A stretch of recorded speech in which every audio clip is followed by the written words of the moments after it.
Testing, testing.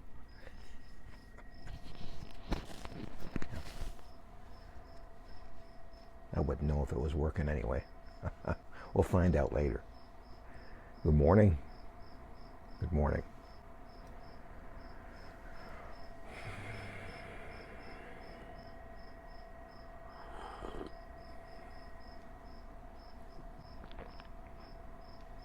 When you get up, you kind of check.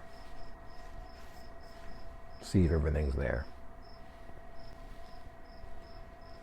All right. Looks like we can do this. You ever play liar's poker?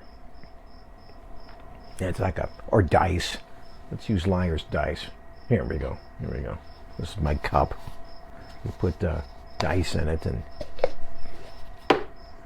and you tell somebody, I got a full house. And if they believe the lie, you shift it over and then they try to exaggerate on the line. And somebody else says, wait a minute, I don't believe that. And then you find out if somebody was lying or not.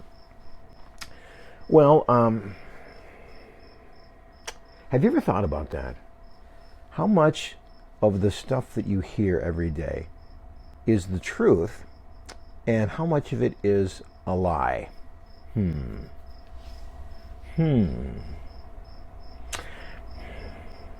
A lot of it is a lie. Think about advertising, for example, right? I mean, advertising will tell you something and then you will probably believe it. For example, I knew a guy who had a radio station and he figured out the population of his town. I think his cumulative area would reach about enough so there were like 30,000 households in that area. And statistically, each house had like 5 radios. So he did the math and he said was 30. So he said, every day our radio station reaches 150,000 radios. Well, they didn't necessarily have to be on. And if they were on, they weren't necessarily listening to his station. So it was true. And it also was a lie. And he'd go around, he'd pump that out on the radio station. And then he'd hear people say, well, they reach 150,000 people. And he never corrected that.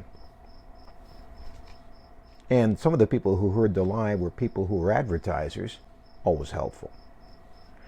And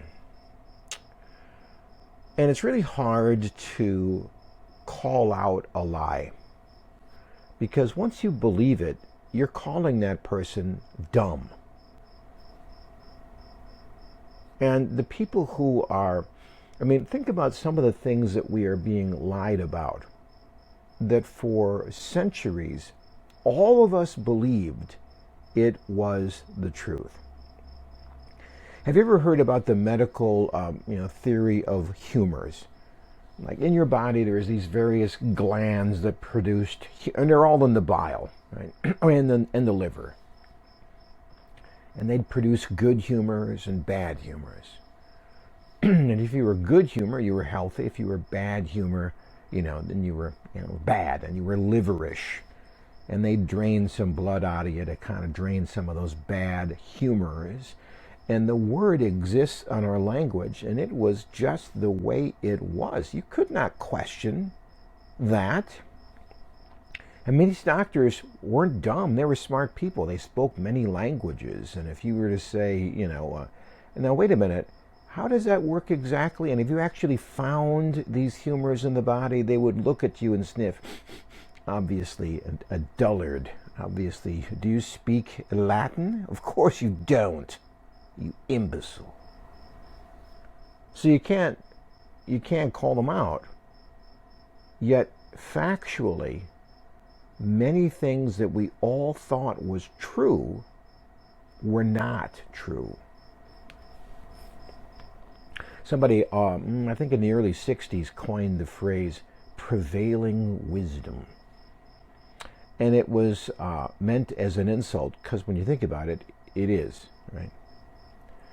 Like the prevailing winds, they blow from a certain direction for a period of time until they don't, and then they shift direction.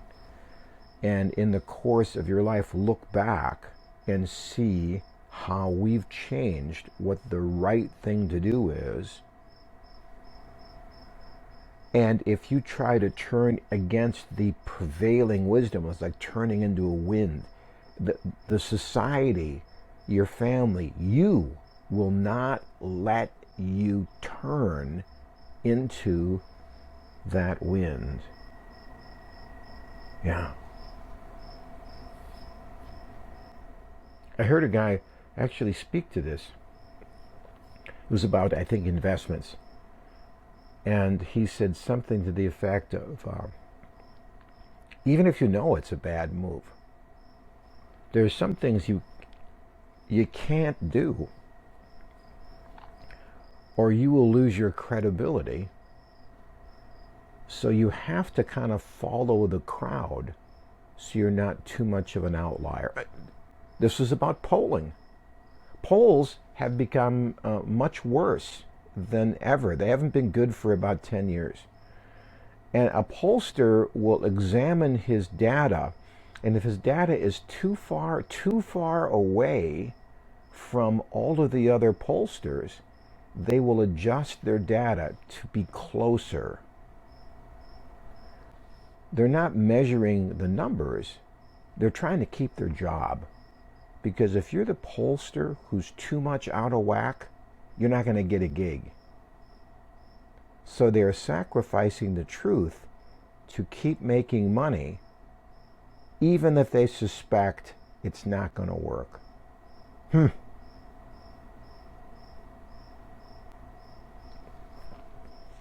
I don't want to be a skeptic, but just go along with me. When you're out in the world, when you hear something, anything, you should probably filter it this way. It's a pretty good chance this isn't true. Pretty good chance this is a lie. And when you know that, that will give you a little power over the situation. Like liar's poker. Now that you know the rules of the game, this probably isn't true. It helps you play the game better. That's why I love this phrase. Jesus was talking to his disciples saying, listen, I'm going to go and I'm going to come back and I'm preparing a place for you. You know the way. And Thomas said, how are we going to know the way? And Jesus said this. He said, I am the way.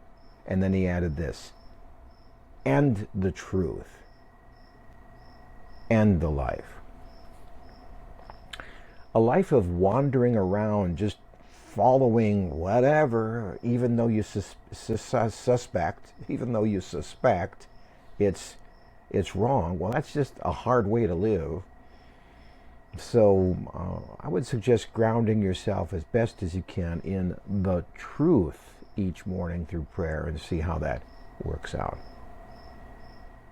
Anyway, did I even say anything about what I'm doing? My name's Jeff Gould. I'm America's Storyteller. I do this every morning. I guess you could call it a devotional. Maybe it's just a time that you and I spend. I enjoy it. I do. And if you care, I'll see you tomorrow. If you would share this out, maybe add some comments, subscribe. If you're on YouTube, there's one right there.